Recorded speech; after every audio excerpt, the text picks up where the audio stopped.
Hey guys, I'm going to try to do a review of all the kinds of things you need to know for the test. Again, this is a review of probably most of the stuff, but I would encourage you still to have your notes open in a tab and study before you take the test, and obviously have a periodic table handy, either paper one out of your textbook, or use ptable.com.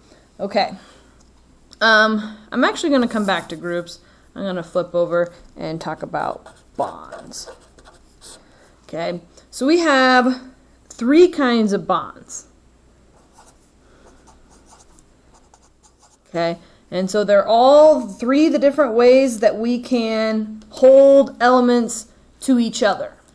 Okay, and it depends on what kind of elements are bonding, what kind of bond works. Okay, so the first maybe element type would be if we're trying to bond metals to metals.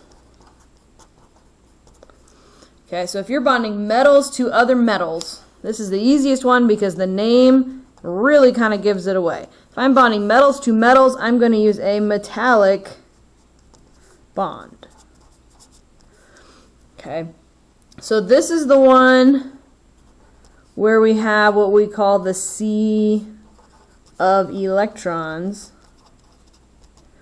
where those negative electrons can kind of flow throughout all of the atoms and kind of pull them together like glue. Okay, so we have lots of electrons that are mobile. They're being shared, but between lots and lots of atoms. Okay, second type of bond would maybe be between non-metal to non-metal. Okay, so if you have only non-metals, okay, this is when we're going to form covalent bonds.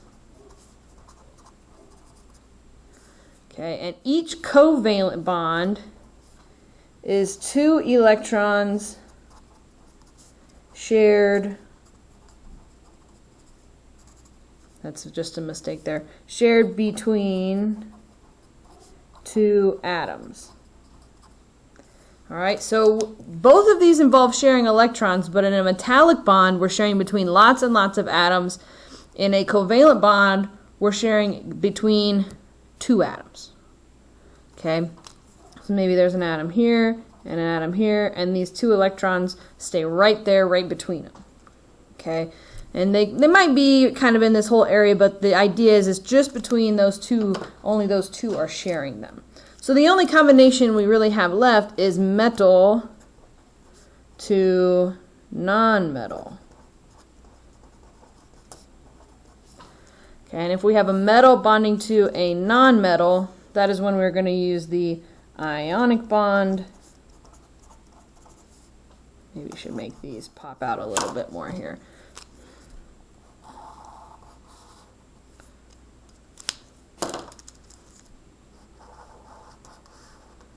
Okay, and so an ion, right, ion is a charged particle. Okay, so we have a charged particle, so we will have a positive ion bonded to a negative ion. Remember, opposite charges attract. The positive ion is always a metal, and the negative ion is a nonmetal. Okay, why is that? Why do we see that pattern? Okay, well, remember the whole ion formation process is so that they become more stable, so that they become like a noble gas. Okay, remember these guys are really, really stable. They're those noble gases. And so it's about their electrons. It's these specific numbers of electrons are stable. Okay, so these are our nonmetals. Okay, so the easiest way for them to get the number of electrons, that stable number of electrons like a noble gas, is they're going to gain electrons. because they're kind of close, right? They just need a few more electrons and they'll be stable like a noble gas. Since they're gaining electrons and electrons are negative, they're always going to be the negative ion. Whereas metals, it's maybe the easiest if we look at the extremes. These guys are kind of weird, but trust me, they'll follow the same pattern. Okay, these guys have just a few more electrons than noble gases. Okay, so instead of trying to gain electrons, they're going to try to ditch electrons. Okay, so if they get rid of a couple of electrons, then they can be stable like a noble gas. And so it's kind of a partnership that works out really good, right? Because these guys give away electrons and these guys take them. So since the metals lost electrons, gave away electrons, they become positive. Since the nonmetal took the electrons, gained the electrons, they become negative. So those are your three kinds of bonds. And I promise you there are a bunch of questions about those on your test. Okay. All right. Now groups. Okay. Instead of putting my periodic table up here that I've already drawn on a bunch, I'm going to make an attempt at drawing one. I know. Not my best choice ever, but we're going to do it anyway. It's actually turning out fairly good. Okay, so I'm going to keep this as simple as possible. Okay. I'm going to only label the ones that I really would expect you be able to come up with the names of. Okay, so we have a few that have a certain name. Okay, so we're just going to kind of go left to right here. So group 1, okay, they are called the alkali metals. Alkali metals. So some things we learned about the alkali metals. They're extremely reactive. Okay, I'm going to say 1. Okay, so additional things here. Extremely reactive metals. All right. Group 2. Not the alkali earth. People want to do that a lot. This is alkali. These are alkaline.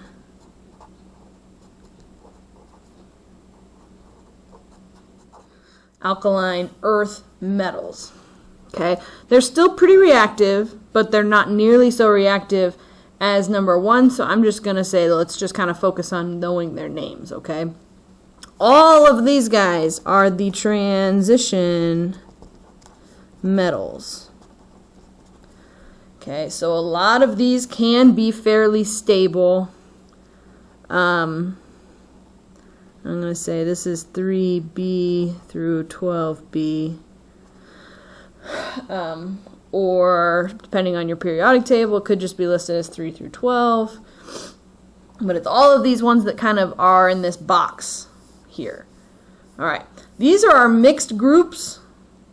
They're just named after the element at top, so don't get too bent out of shape about those. And then we have not the very last group, but the one before it. These are our halogens. Okay, and that's group 17 or 7A, depending on your periodic table.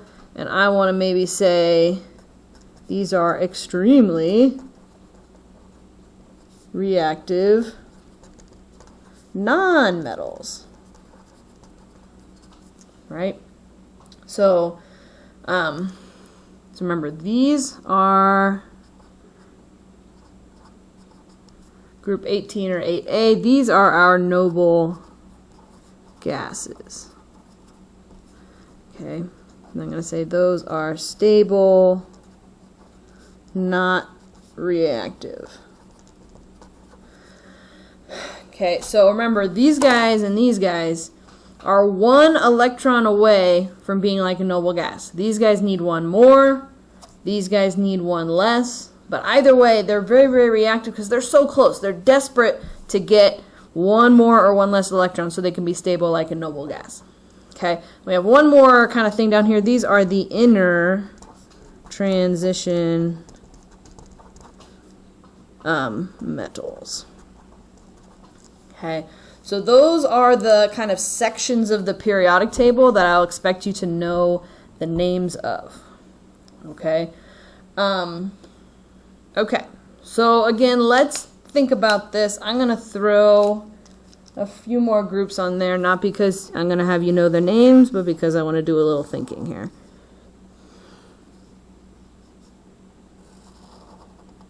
Okay, so this is, again, I won't expect you to know the names here. I'm just going to kind of put this here for simplicity's sake. This would be the oxygen group, nitrogen group, carbon group, and boron group. Okay, they're all just named after the element at the top of that group. All right, so a lot of questions on this test, okay, I think like 6 or 7, right, out of 40, so that's a pretty good proportion, like 20% of the questions or so, are going to say things like, you know, what charge will this element have when it makes an ionic compound? Okay, so when it's saying what charge, we're trying to figure out, okay, we're going to assume it's able to gain or lose however many electrons it needs to be like a noble gas. Okay, so these guys are going to be neutral. They do not form ions. Okay, they are not reactive, period. Okay, but these guys, remember, they need one more electron. So any halogen in a ionic compound is going to be a -1 charge. Okay, oxygen, we're going to say it's able to gain 2 more electrons to be like a noble gas. So they're all going to be -2. All right, the nitrogen group needs to gain 1, 2, 3 electrons to be like a noble gas, so they're going to be -3. Okay, so let's kind of come over to the other side. So the alkali metals need to lose 1 electron to be like a noble gas, so they're going to be +1. The alkaline earth metals need to lose 2 electrons, so they're going to be +2. And these guys have various charges. I won't ask you to figure any of them out. Okay, these guys are going to be +3. And this group, okay, I don't think there's any on the test, but we might run into this in the next chapter. It can be either +4 or -4. Okay, and let's think about that. So if they think about, for example, silicone. Silicone has 14 electrons. Okay, it can lose 4, then it would have 10 and be like neon. Or it could gain 4, and it would have 18 like argon. So either +4 or -4 is relatively stable. Okay, so I think that's a pretty good start here. A few other miscellaneous vocabulary words. Well, we have a couple special elements here. Hg is mercury. Okay, so remember, it's the only liquid metal. So there are metals that are liquid. We have this concept of an ore. Okay, so this is rocks with valuable metals in them. Okay, they might not be pure. You might have to do a little refining to get those valuable metals out of compounds, but they're still there. Okay. All right. Diatomic molecules. Okay. Di means 2, right? So these are molecules that always exist, I should say not quite always, nearly, as two atom molecules when pure. Okay, so, you know, probably the most famous one of these is oxygen. So we breathe oxygen, right? That's something we need for our cells to be able to operate. And the oxygen that we breathe in is not individual atoms of oxygen. Okay, so if here's an atom of oxygen, I know it looks stupid because an O, this is supposed to be my atom, and that's supposed to be the O for oxygen. It's not just one atom. Okay, the oxygen we breathe in is two atoms of oxygen, and they are held together, looks like goggles, with a covalent bond. Okay, so these will be written as O2 because there's two atoms of oxygen. Okay, and there are two ways to remember all the elements that are diatomic. That we could write out Bringelhoff. Alright, so it's bromine, iodine, nitrogen, maybe underline the symbols, bromine, iodine, nitrogen, chlorine, hydrogen, oxygen, fluorine. Or remember our alternative method, which I still have that periodic table, is start at the number 7, draw the number 7, see I have it outlined in red there, draw 7. Starting at the 7, there's those same elements. If you do that method, though, you have to remember hydrogen is kind of off by itself, but it's also diatomic. Okay. All right. I think beyond that, I would just really, really ask you to look at section 17.3. Okay, I don't want to go over this stuff because I want to keep this video nice and short. I would just say look over vocab. Okay, there's a lot of like, you know, lists of like certain elements,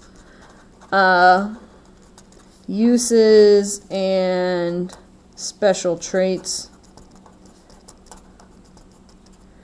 And so you want to look those over a little bit before you take your test for sure. You know, like talking about, you know, which elements are useful in fertilizers and things, and which ones are useful in helping block ultraviolet light, which ones are semiconductors. And so I would really just encourage you to look that over. I really, really, really wanted to talk to you, though, about these ideas right here, the names of those sections of the periodic table. Remember, the alkaline earth metals are very, very, very reactive. The halogens are very, very, very reactive. The metals tend to form positive charges, and the non-metals tend to form negative charges. Again, only in ionic bonds. Okay? We only develop those charges when we're making ionic bonds. Because sharing, either of the two types of bonds that are sharing, nobody ends up with a charge, because for every amount of electron that they kind of give away when they share, they also get back from another atom when they're sharing. So there's no charges in these kinds of bonds. There are only charges in ionic bonds anytime you're bonding a metal to a nonmetal. Okay, as always, let me know if you have any questions. I look forward to hopefully seeing that a lot of you have taken the test when I come back on Monday.